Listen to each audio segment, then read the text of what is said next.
मेरे प्रिय शिष्यों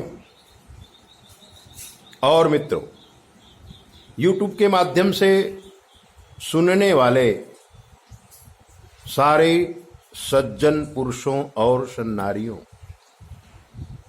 आज मैं जीवन की वो सच्चाई आपको बता रहा हूं जो हमें 3 पीढ़ी तक परेशान करती है। हमारे जीवन में अनेक प्रकार के दुख आते हैं। सब कुछ अच्छा करते हुए भी कुछ अच्छा नहीं होता। गड़बड़दास ने ही पूछा था कि गुरुजी ऐसा क्यों होता है? सज्जन आदमी होता है, अच्छे काम करता है, फिर भी उसका वंश नाश हो जाता है, धन नाश हो जाता है और वो इस दुनिया में अकेला पड़ जाता है। इसका कारण क्या है? तब हमें भागलपुर के ठाकुर साहब याद आए थे। भागलपुर बिहार में है। उसके पास में एक छोटा सा गांव था। ठाकुर साहब वहीं रहते थे। लोग उन्हें सिंह साहब के नाम से जानते थे। पढ़े लिखे भी थे, लेकिन गांव की राजनीति उनके रग रग में भरी थी। पीढ़ियों दर पीढ़ियों से उस क्षेत्र में धनवानों की तरह उनकी कदर थी। धनवान थे, लोग बहुत विश्वास करते थे और अपनी धरोहर बैंक में न रख करके ठाकुर साहब के यहाँ ही रख जाते थे। मित्रों, ठाकुर साहब की उम्र भी 45 के आसपास हो गई थी। एक विधवा ब्राह्मणी ने अपना खेत बेचा था और उससे उसको काफी पैसा मिला था। वो विधवा स्त्री जो ब्राह्मण परिवार से थी, ठाकुर साहब पे विश्वास करके अपनी धरोहर ठाकुर साहब के पास रख के गई। बुढ़ी हो गई थी। सोचा अपनी बेटी को ये धन दे दूंगी, क्योंकि बेटा तो था नहीं। बेटी उसकी दिल्ली में रहती थी। जब भी बेटी आएगी तब ये धन उसे दे दूंगी और धीरे धीरे गांव के सहारे अपनी जिंदगी पूरी करके मैं इस दुनिया को छोड़कर चली जाऊं। ऐसा उसका विचार था। धरोहर ठाकुर साहब के यहां रख गई। ठीक 6 महीने बाद लड़की आई। विधवा स्त्री ठाकुर साहब के पास अपने पैसे लेने के लिए गई। ठाकुर साहब बहाना बना दिया, अभी पैसा नहीं है, अभी ऐसा है, अभी वैसा है। रोज सुबह वो जाती, ठाकुर से पैसा मांगती और ठाकुर बहाना बना देता। हकीकत में ठाकुर के दिमाग में पाप घुस गया था कि इस विधवा स्त्री का कोई है नहीं, इसको पैसा कब देगा। लड़की 3-4 दिन के लिए आई थी। विधवा की लड़की वापस दिल्ली चली गई। ठाकुर ने पैसा नहीं दिया।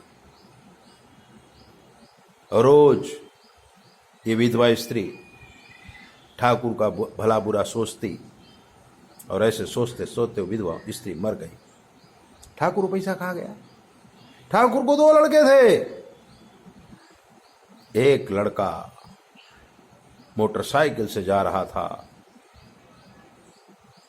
तो सामने से ट्रक आया और इस लड़के के शरीर पे वो ट्रक चढ़ गया। वहीं का वहीं वो लड़का मर गया। दूसरा लड़का था, जो बड़ा लड़का था उसको भी एक लड़का था। वो लड़का पढ़ने में काफी होशियार था।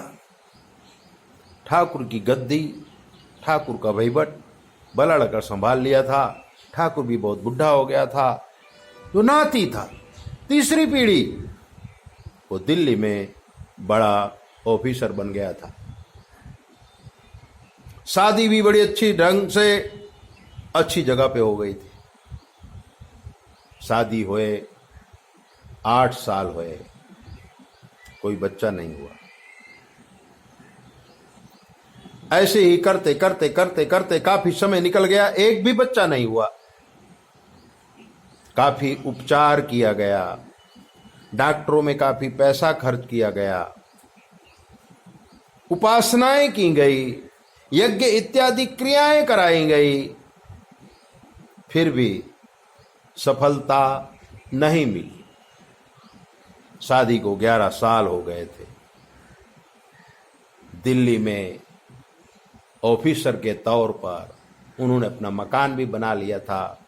जीवन की गाड़ी बराबर चल रही थी। गांव से धीरे धीरे संपर्क टूट गया था। एक दिन दिल्ली में हमारे एक सुप्रसिद्ध कवि हैं, जो हमारे मित्र हैं और काफी हमारे साथ वार्तालाप में जुटे रहते हैं। फोन के द्वारा हम एक दूसरे से बात करते हैं। जब भी कभी मुलाकात होती है तो शास्त्रों की चर्चा होती है और इन्हीं कविराज की मुलाकात इन ऑफिसर से होती है, ठाकुर साहब से। और जब कविराज को मालूम पड़ा शादी की हुए 11 साल हो गए, ठाकुर साहब के भी बच्चा नहीं है, तब उन्होंने उनकी कुंडली हमारे पास भेजा था। कुंडली का बराबर अध्ययन करके हमने देखा था श्रापित दोष है, विष दोष है, कालसर्प दोष है और पूर्व संचित पाप बहुत बड़े हैं। हमने अपने इष्ट का स्मरण करके ठाकुर साहब की कहानी लिखी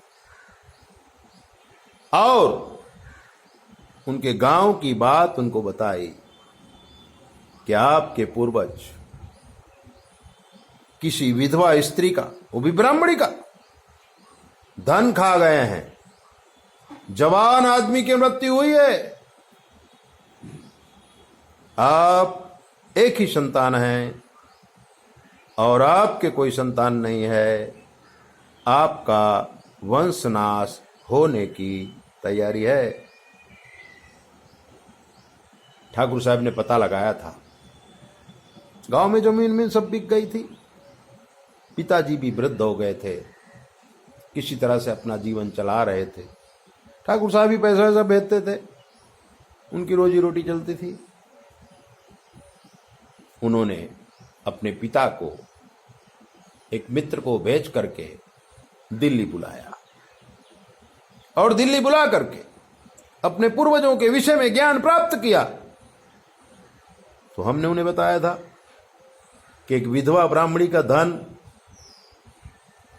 आपके परिवार वाले खा गए हैं, इसलिए आपका वंशनाश हो रहा है। और उनके पिताजी ने उनको बता दिया, हाँ बात सही है, ऐसा ही हुआ था।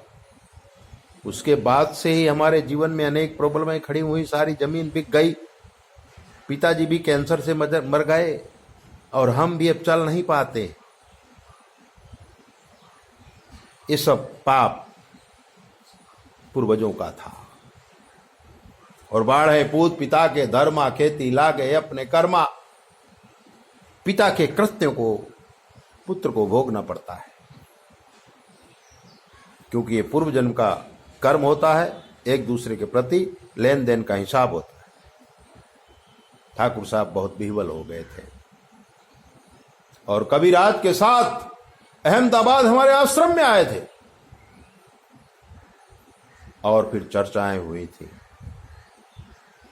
गुरुजी, इस पाप में से हम मुक्त हो जाएं, वंश आगे बढ़े या ना बढ़े, लेकिन हमारे पूर्वजों से जो भयंकर अपराध हो गया है, उस अपराध से हमें मुक्ति दिलाई है। हमने आंख बंद की थी, उनका भविष्य देखा था, दिव्य आत्मा थे। हमने कहा था अगर इस प्रकार से दान धर्म यज्ञ इत्यादि क्रिया की जाए तो आप अपने परिवार सहित इस पाप से मुक्त हो सकते हैं और शिव उपासना से आपके यहां संतान भी हो सकता है। मित्रों,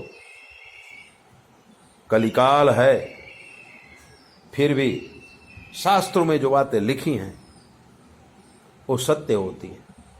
हमने देखा है ठाकुर साहब ने अनेक बार यज्ञ किया, दान धर्म किया, हमारे बताए अनुसार सारे कर्म किए।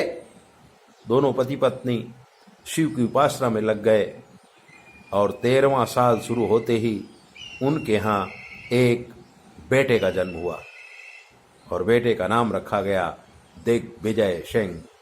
सचमुच वो दिग्विजयी ही है। बेटा पढ़ रहा है, भविष्य में उसका जीवन अवश्य सफल होगा।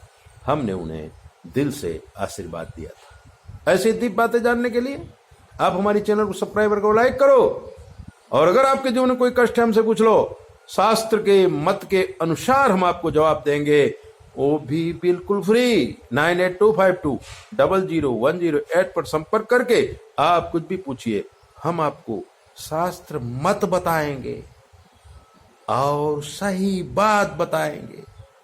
सत्य बात को पहचानो, अपने आप को पहचानो, लाइक करो, घंटी बजाओ, सब्सक्राइबर करो, सत्य ज्ञान जानने की कोशिश करो। जय बोले। अपना ध्यान रखो।